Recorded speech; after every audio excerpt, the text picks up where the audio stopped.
kehidupan kami. Tuhan berkenan mengampuni salah dan dosa kami, dan sedialah berfirman bagi kami semua ya Tuhan, karena sesungguhnya kami telah setia membaca, mendengarkan, dan merenungkan firman. Di dalam nama Tuhan Yesus Kristus firman yang hidup itu kami berdoa. Amin. Pembacaan yang pertama yang dikeluarkan oleh Sinode Gereja Kristen di Lubuk Banggai melalui Komisi Pembinaan Warga Gereja, Matius pasal 6 ayat 5 sampai 15. Demikianlah firman Allah di bawah judul perikop hal berdoa. Tetapi dan apabila kamu berdoa, janganlah berdoa seperti orang munafik. Mereka suka mengucapkan doanya dengan berdiri dalam rumah-rumah ibadat dan pada tikungan-tikungan jalan raya, supaya mereka dilihat orang. Aku berkata kepadamu, sesungguhnya mereka sudah mendapat upahnya. Tetapi jika engkau berdoa, masuklah ke dalam kamarmu, tutuplah pintu, dan berdoalah kepada Bapamu yang ada di tempat tersembunyi. Maka Bapamu yang melihat yang tersembunyi akan membalasnya kepadamu. Lagi pula dalam doamu itu, janganlah kamu bertele-tele seperti kebiasaan orang yang tidak mengenal Allah. Mereka menyangka bahwa karena banyaknya kata-kata doanya akan dikabulkan. Jadi janganlah kamu seperti mereka, karena Bapamu mengetahui apa yang kamu perlukan sebelum kamu minta kepadanya. Karena itu berdoalah demikian: Bapa kami yang di surga, dikuduskanlah namamu, datanglah kerajaan-Mu, jadilah kehendak-Mu di bumi seperti di surga. Berikanlah kami pada hari ini makanan kami yang secukupnya, dan ampunilah kami akan kesalahan kami, seperti kami juga mengampuni orang yang bersalah kepada kami. Dan janganlah membawa kami ke dalam pencobaan, tetapi lepaskanlah kami daripada yang jahat, karena Engkau yang mempunyai kerajaan dan kuasa dan kemuliaan sampai selama-lamanya. Amin. Karena jika kamu mengampuni kesalahan orang, Bapamu yang di surga akan mengampuni kamu juga. Tetapi jika kamu tidak mengampuni orang, Bapamu juga tidak akan mengampuni kesalahanmu. Bacaan yang kedua dari kitab 1 Samuel pasal 1 ayatnya yang pertama hingga ayatnya yang kedua. Lembaga Alkitab Indonesia memberi judul Lahirnya Samuel. Ayat 1. Ada seorang laki-laki dari Ramat Sofim dari pegunungan Efraim, namanya Elkana bin Yeroham bin Elihu bin Tohu bin Suf, orang Efraim. Orang ini mempunyai dua istri, yang seorang bernama Hana dan yang lain bernama Penina. Penina mempunyai anak, tetapi Hana tidak.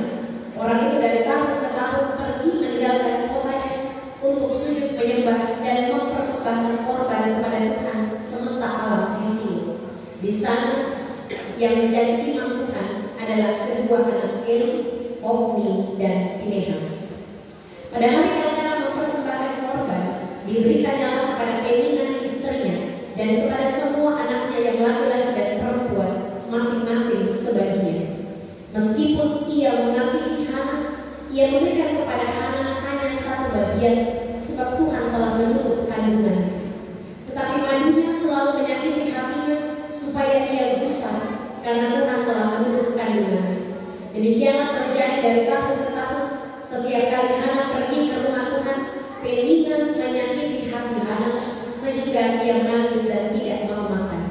Lalu Elkana suaminya berkata kepadanya, Hana, mengapa engkau menangis dan mengapa engkau tidak mau makan? Mengapa hatimu sedih? Bukankah aku lebih berharga bagimu daripada 10 anak laki-laki?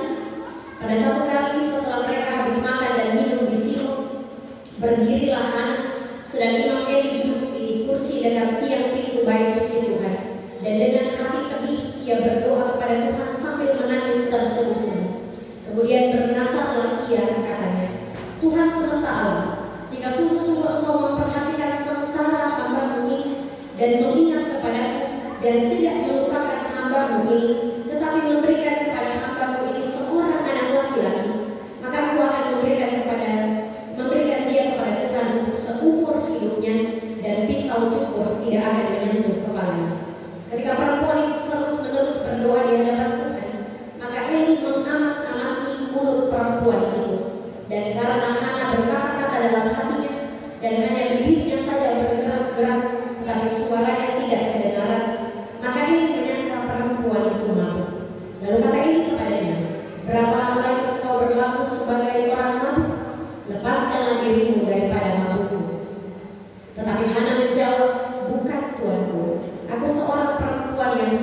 bersusah hati. Anggur ataupun minuman yang memabukkan tidak kuminum, melainkan aku mencurahkan isi hatiku di hadapan Tuhan. Janganlah anggap hambamu ini seorang perempuan durhaka, sebab karena besarnya cemas dan sakit hati, aku berbicara demikian malam. Jawab dia, pergilah dengan selamat, dan Allah Israel akan memberikan kepada apa yang engkau minta daripadanya. Sesudah itu berkatalah perempuan itu, biarlah hambamu ini mendapat belas kasihan daripadamu. Lalu keluarlah perempuan itu, ia mau makan dan mukanya tidak muram lagi. Keesokan harinya bangunlah mereka itu pagi-pagi, lalu sujud menyembah di hadapan Tuhan. Kemudian pulanglah mereka ke rumahnya di Rama. Ketika Elkana bersetubuh dengan Hana istrinya, Tuhan ingat kepadanya. Maka setahun kemudian mengandunglah Hana dan melahirkan seorang anak laki-laki. Ia menamai anak itu Samuel, sebab katanya, aku telah memintanya daripada Tuhan. Yang disebut berbahagia adalah kita yang membaca firman Tuhan, kita yang merenungkan berita firman Tuhan ini, dan yang melakukannya dalam kehidupan kita setiap hari.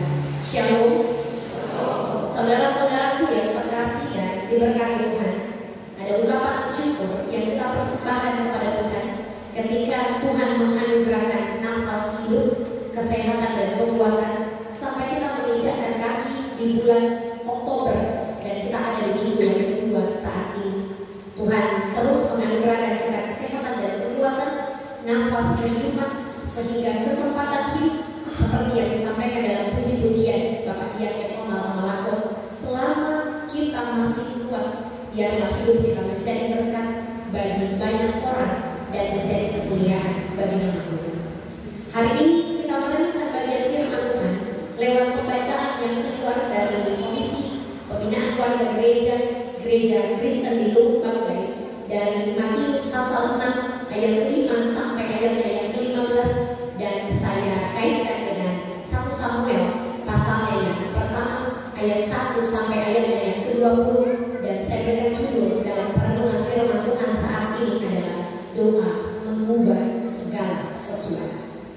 Ada satu lagu yang hit dan populer beberapa waktu belakangan ini, dan beberapa orang pernah menyanyikan di gereja ini bahwa Tuhan mendengar lebih dari apa yang kita doakan, dan Tuhan menjawab lebih daripada yang kita harapkan. Jika kerinduan, harapan, keinginan kita sungguh besar dalam kehidupan ini kepada Tuhan, maka Tuhan pasti akan menjawab doa kita lebih dari apa yang kita doakan, dan Dia mendengar seruan kita lebih dari apa yang kita harapkan.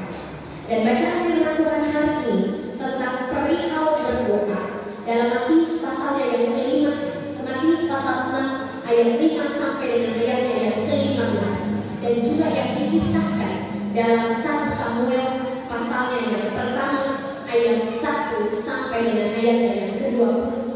Doa yang benar bukan lewat perkataan seperti yang disampaikan dalam Matius. Janganlah kamu berdoa seperti orang munafik. Mereka suka mengucapkan doanya dengan berdiri dalam rumah-rumah ibadah dan dalam tikungan jalan raya dan seterusnya. Ayat 7, berdoa janganlah bertele-tele.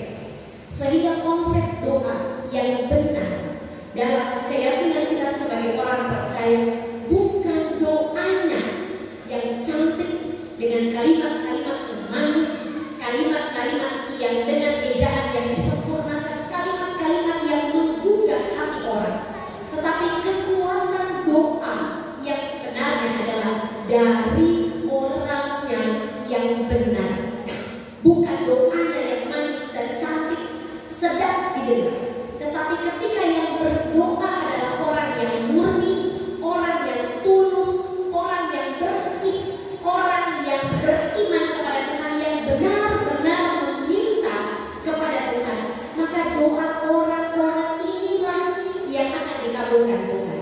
Jadi ukuran doa yang benar bukan ketika kita berdoa dengan kalimat terpujilah Kristus, Engkau pemilik kehidupan ini, dengan kalimat-kalimat yang akhirnya kita menangis, tersentuh dengan doa itu, tapi sebenarnya orangnya bukan orang yang benar.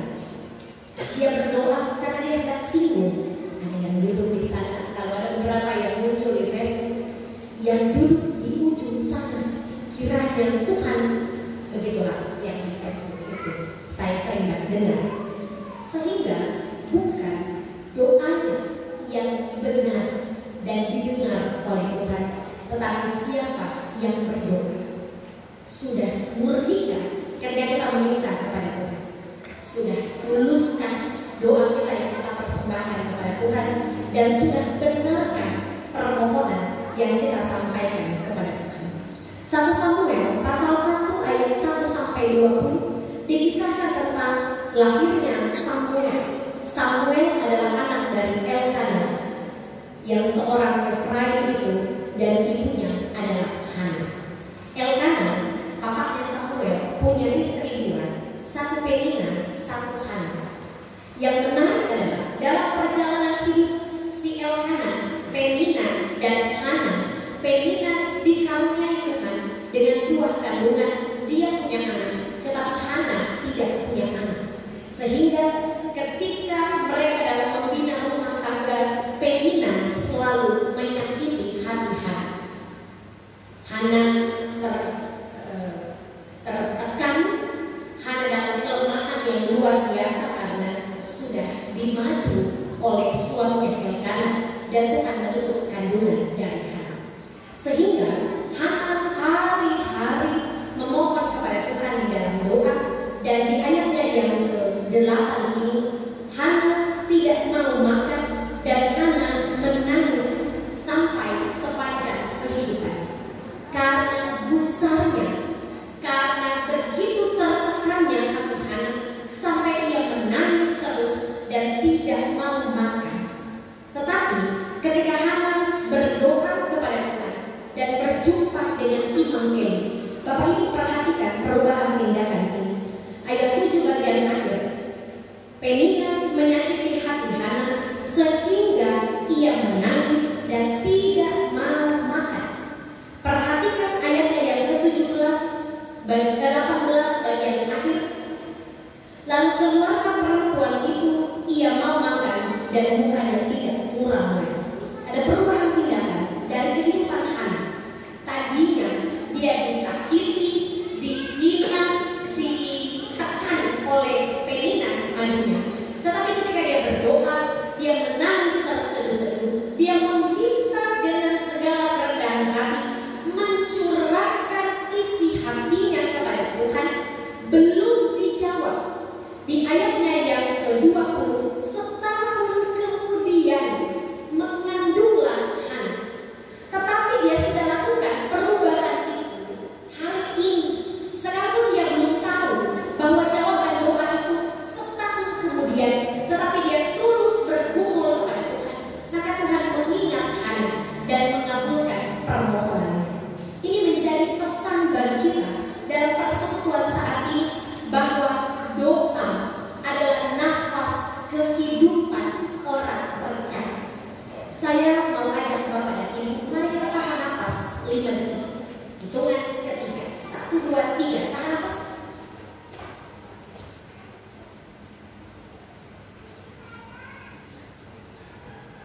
Ya, boleh buat nafas.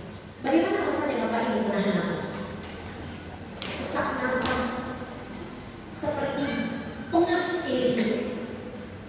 Nafas hidup manusia adalah oksigen, sehingga manusia menghirup oksigen dan mengeluarkan karbon dioksida, atau dalam ilmu kimianya O2 yang dihirup, CO2 yang dikeluarkan. Itu perputaran hidup. Sehingga kalau kita tidak bernafas, berarti kita mati. Atau kalau nafas kita sesak, berarti kita tidak bisa hidup dalam waktu yang cukup lama. Doa adalah nafas iman orang percaya. Jadi kalau Bapak Ibu tidak berdoa sepanjang hari ini, ada yang tadi pagi bangun pagi sudah berdoa, berarti sesak nafas sampai malam, karena tidak berdoa itu nafas hidup kita.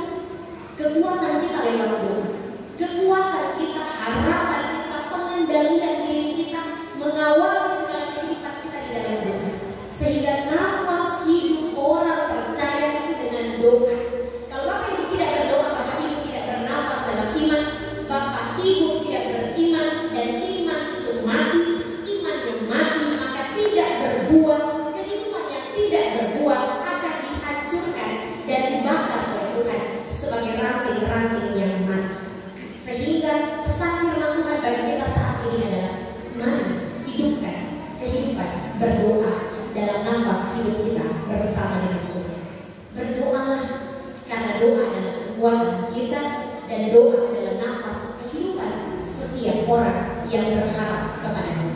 Berdoa terus, jangan berdoa ketika yang di gereja adalah makanan yang enak. Tapi ketika hanya makanan yang tidak enak, ya Tuhan tahulah apa yang saya mau.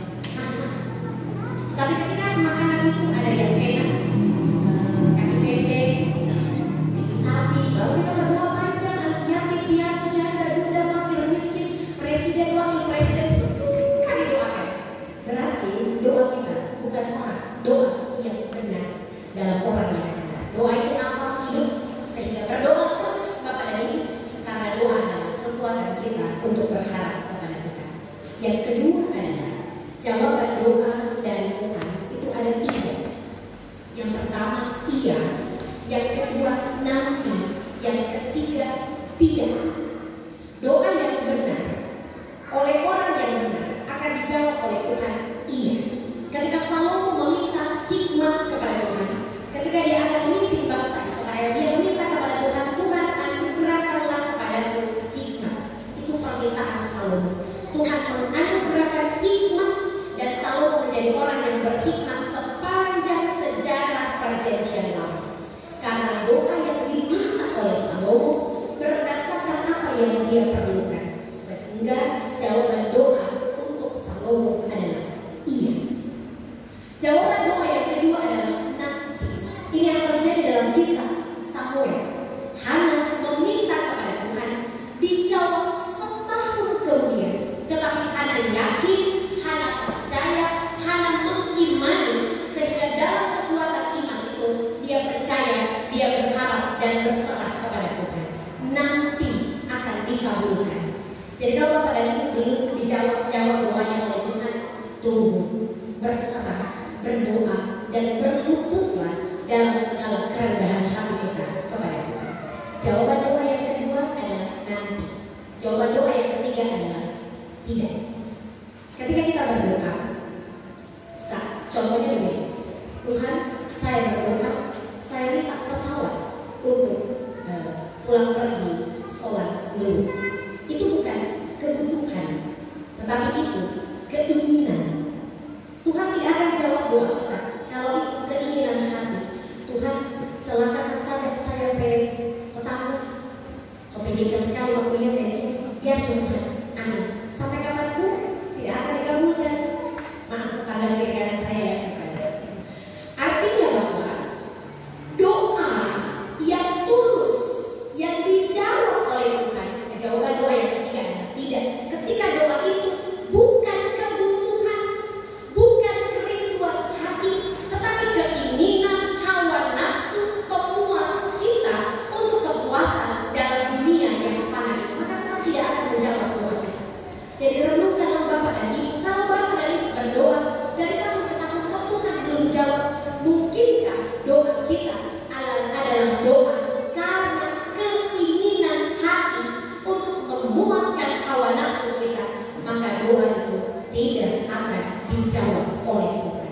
Hana menjadi pelajaran bagi kita pada pagi hari ini, bahwa dengan tulus orang yang benar, orang yang suci hatinya, orang yang murni di hadapan Tuhan, bukan doanya, tetapi orang yang benar.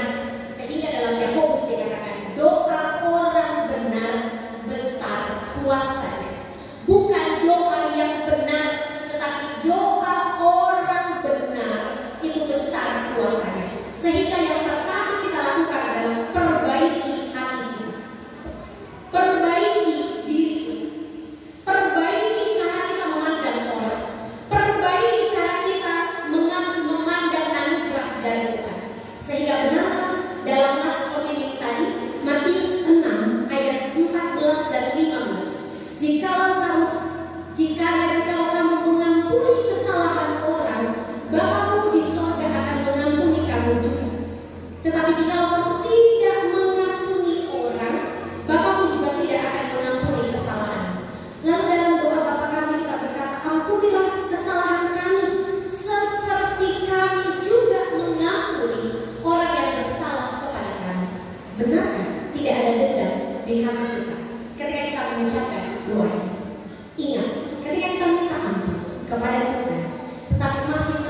dendam, masih terselip sakit hati, masih terselip amarah, masih terselip kekecewaan, masih terselip sesuatu yang tidak bisa kita lepaskan, maka Tuhan tidak akan mengampuni kesalahan kita, karena kita tidak mampu mengampuni orang yang bersalah kepada kita.